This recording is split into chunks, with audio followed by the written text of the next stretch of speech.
Hello friend, आपका स्वागत है हमारे यूट्यूब चैनल पर। और मैं आपके साथ निज़ाम आज डील करने वाले हैं दिल्ली सल्तनत और दिल्ली सल्तनत में एक डायनेस्टी जिसका नाम स्लेव डायनेस्टी है। चलिए हम लोग शुरू करते हैं अपने कार्यक्रम को और इसी के साथ आगे लेक्चर को बढ़ाया जाए। तो देखिए, स्लेव डायनेस्टी जो कि 1206 से लेके आपका 1290 तक रहती है। स्लेव डायनेस्टी 1206 से 1290 तक रहती है। आपके जो गौरी थे उन्होंने क्या किया, आपके कुतुबुद्दीन ऐबक हैं उनको बैठा दिया दिल्ली की गद्दी पे, और वो वहां से फिर चल गए वापस। उनके जाने के वक्त जो 1206 में वापस गए थे उनका यहाँ आपका अफगानिस्तान में जो है उनका ये कर दिया जाता है, आपको डाकू वहां के जो थे डाकू लोग वहां मार देते हैं गौरी को। तो यहाँ से आपका फिर दिल्ली सल्तनत शुरू होता है और कुतुबुद्दीन ऐबक जो इसके पहले शासक होते हैं दिल्ली सल्तनत के। देखिए, कुतुबुद्दीन ऐबक जो है ज्यादा दिन नहीं रह पाते हैं और इनका मृत्यु जो है चौगान खेलने से हो जाता है। चौगान खेलते हुए, यानी कि पोलो गेम है जो घोड़ा बैठ के खेला जाता है, उसी खेलते वक्त इनका मृत्यु हो जाता है। कब? 1210 में। और इसका शासक कब से किए थे? 1206 से 1210 तक सिर्फ 4 साल इन्होंने शासन किए। और ये जो गुलाम थे किसके? गौरी के। तो चलिए शुरू करते हैं। देखिए, कुतुबुद्दीन ऐबक जो थे ये तुर्क थे और इनको ऑल्सो नॉन एज लाख बख्श, ऑल्सो नॉन एज, इनको लाख बख्श के नाम से भी जाना जाता है। और इन्होंने अपना जो कैपिटल बनाया, वो कैपिटल कहाँ बनाया? लाहौर को। लाहौर क्या था? कैपिटल था। और ये जो रूल किए, रूल फ्रॉम लाहौर, या फिर कह सकते हैं रूल फ्रॉम लाहौर। लाहौर से इन्होंने रूल किया। इन्होंने क्या किया? इक्ता सिस्टम को इंट्रोड्यूस किया। इक्ता सिस्टम को किसने इंट्रोड्यूस किया? तो आपके कुतुबुद्दीन ऐबक। लेकिन इससे पूरा फुल फॉर्म नहीं कर पाए, यानी कि पूरा जिस तरह तुम सिस्टम की तरह पूरा सिस्टम में नहीं ला सके थे, क्योंकि मृत्यु अचानक हो गई, पूरा सिस्टम में नहीं ला सके थे। उसके बाद इनका जो दामाद आया इल्तुतमिश, उन्होंने उसको पूरा कंप्लीट किया। तो देखिए, इक्ता सिस्टम इंट्रोड्यूस किया जिसका कि हेड को मुक्ति कहते हैं, आ लैंड गिवन टू मिलिट्री। इसके तहत जो है मिलिट्री कमांडर जो थे उनको लैंड गिवन दिया जाता था। अब मिलिट्री कमांडर का क्या काम था? रेवेन्यू कलेक्शन करना मिलिट्री कमांडर का काम था। और एक आर्मी की टुकड़ी को, यानी कि सेना की टुकड़ी को तैयार करना भी मिलिट्री कमांडर का काम था। इन्होंने कुछ महत्वपूर्ण कंस्ट्रक्शन किए, तो उसे देख लेते हैं। कुव्वतुल इस्लाम, इन्होंने क्या किया? कुव्वतुल इस्लाम का निर्माण किया, जो कि दिल्ली में है। कुव्वतुल इस्लाम दिल्ली में निर्माण किया। और 2.5 दिन का झोपड़ा जो कि अजमेर में है। और कुतुब मीनार का इन्होंने इनिशिएट किया, स्टार्ट किया कंस्ट्रक्शन ऑफ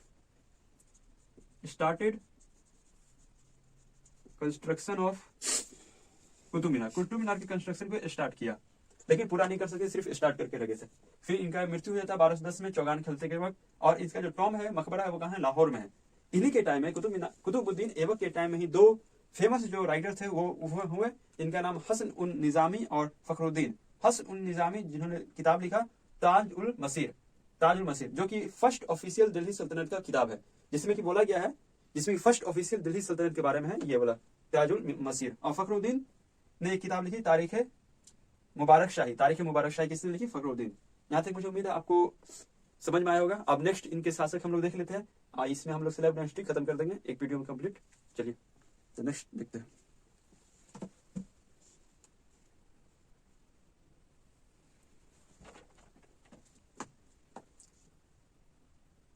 चलिए फ्रेंड, अब हम लोग आगे देखते हैं और इल्तुतमिश के बारे में जानते हैं। तो देखिए, इल्तुतमिश जो थे वो आपके सन इन लॉ थे कुतुबुद्दीन ऐबक के। क्या थे?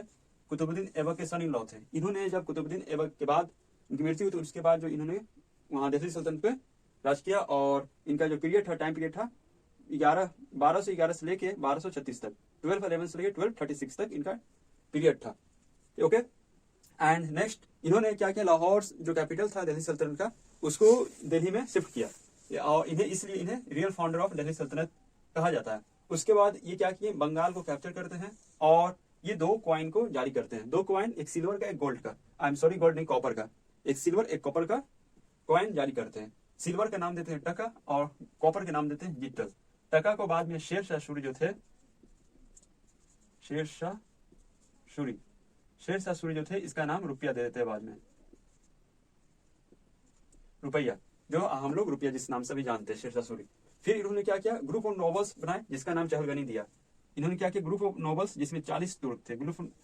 चहलगनी में कितने तुर्क थे? 40 तुर्क थे। और इसको हम लोग चालीसा भी, कहीं चालीसा भी जाना जाता है। चहलगनी को चालीसा के नाम से भी जानते हैं इसे। और इक्तादारी सिस्टम जिसको कि ऐबक ने इंट्रोड्यूस किया था, इसको फुल फ्लेज इंप्लीमेंट किया। किसने? Qutubuddin, I am sorry, Iltutmish ने। इल्तुतमिश ने क्या किया? इक्तदारी सिस्टम को फुल फ्लेज इंप्लीमेंट किया और इसके तहत ऑफिसर जितने नोबल्स थे, फिर मिलिट्री कमांडर थे, सबको क्या किया? ग्रांट्स दिया करते थे और जितने जमीन होती थी उस हिसाब से, उनके डिग्री के हिसाब से, जिस पद पर है उस हिसाब से उसको जमीन मिलता था। फिर देखिए इन्हीं के समय में, शमशुद्दीन इल्तुतमिश के समय में ही एक बहुत बड़ा वाकया हुआ और वो जो घटना था 1221 में चंगेज खान ने इंडिया पे अटैक किया। वो अटैक क्यों किया था? असल में वो अटैक किया था ख्वारिज्म के तलाश में। ख्वारिज्म उसको चाहिए था, लेकिन क्या हुआ था, ख्वारिज्म जो है वो चाहता था कि इंडिया में इल्तुतमिश उसको शरण दे और अपने पनाह में रखे, शरण में रखे, लेकिन इल्तुतमिश ने समझदारी के साथ ख्वारिज्म को एकदम साफ साफ मना कर दिया कि हम तुम्हें नहीं रखेंगे। और जिसके कारण क्या हुआ, इल्तुतमिश ने चंगेज खान के हमला से बचाया इंडिया को। तो ख्वारिज्म क्या करता है, इल्तुतमिश से आस्क करता है कि टू शेल्टर,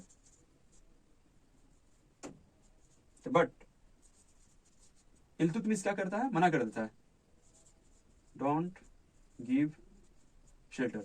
लेकिन वो शेल्टर ख्वारिज्म को नहीं देता है और इंडिया को जाता है। फिर इन्होंने क्या किया, इन्होंने कुतुब मीनार जो थे उनके कंस्ट्रक्शन को, उसके कंस्ट्रक्शन को कंप्लीट किया, जिसकी शुरुआत किसने की थी? ऐबक ने। उस कंस्ट्रक्शन को पूरा किसने किया? तो आपका इल्तुतमिश ने किया। फिर देखिए इसी समय में, इल्तुतमिश के टाइम में, एक राइटर, फेमस राइटर मिनहाज उस सिराज, जिन्होंने मिनहाज उस सिराज, जिन्होंने कौन सी किताब लिखी? तबाकत नसीरी किताब लिखी। किसने? मिनहाज उस सिराज ने लिखी। मुझे उम्मीद है यहाँ तक आपको समझ में आया होगा। अब नेक्स्ट हम लोग कुछ और छोटे मोटे जो बचे हैं उन्हें देख लेते हैं। चलिए फ्रेंड, अब हम लोग रजिया सुल्तान के बारे में देख लेते हैं।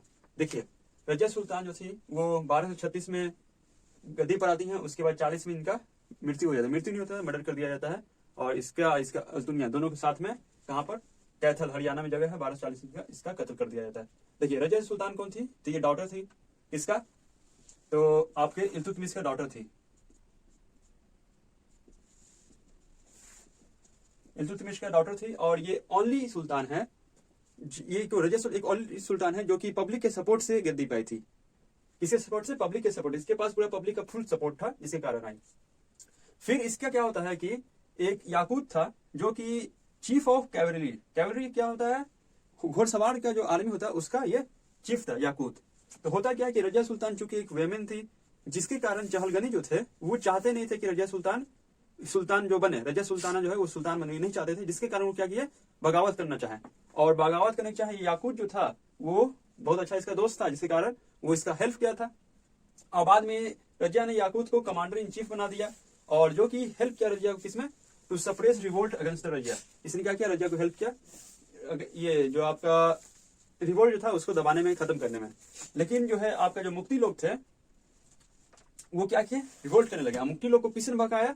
वो चहलगनी का आप जानते हैं, चहलगनी में 40 तुर्क थे, जिसको तो वही लोग जो चहलगनी जो थे वो क्या किए? मुक्ति लोग को बहकाया कि तुम कैसे ऐसा बर्दाश्त कर सकते हो, फलना ठिकाना बोल के बहका दिया। मुक्ति लोग क्या किया? फिर रिवोल्ट किया। उसी में से एक रिवोल्ट होता है भटिंडा के जो वहां के जो गवर्नर था अल्तुनिया, वो क्या किया? आपका याकूत का मदद कर देता है। याकूत का मदद करने के बाद क्या करता है? रजिया से शादी कर लेता है। फिर वो जो है पीछे के दरवाजे से क्या करता है, मतलब शादी करने के बाद वो चाहता है कि अब दिल्ली आए, और दिल्ली आते हैं रास्ते में क्या करता है? हरियाणा जैसे पहुंचता है तो वहां पे इसका कैथल एक जगह हरियाणा का, वहां 1240 में दोनों का मार दिया जाता है। चहलगनी जो है मरवा देते हैं। तो यहाँ तक आपका रजिया कहानी खत्म होता है। इसके आगे का कुछ और है, ये सुल्तान है, उसे भी हम लोग देख लेते हैं।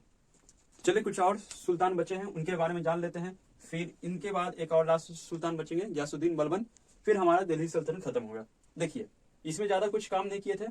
बहरम शाह जो कि सिर्फ 2 साल के लिए बना था, और सुल्तान जो कि इल्तुतमिश का 3rd बेटा था, इसने क्या किए? एक नया पोस्ट निकाला, मलिक नैब, जिसको डिप्टी सुल्तान कह सकते हैं। किसके रिकमेंडेशन पे?